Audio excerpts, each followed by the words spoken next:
Hi everyone and welcome to week 4 of Writing 111.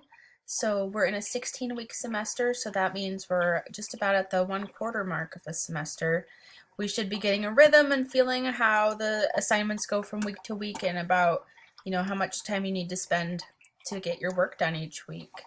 So I've included two pieces for you to read this week that should help you to build on what you're learning about narrative and to apply those to the draft that you're working on. I would like you to, by Tuesday, submit a brainstorm to me where you tell me some of the major threads that are happening in your narrative and show me that you've done some careful thinking about it. And then by Sunday, you're going to submit a draft, a working draft that doesn't have to be anything polished, but that shows that you have the labor going on in your brain to move your draft forward. So those are the major things we have going on this week.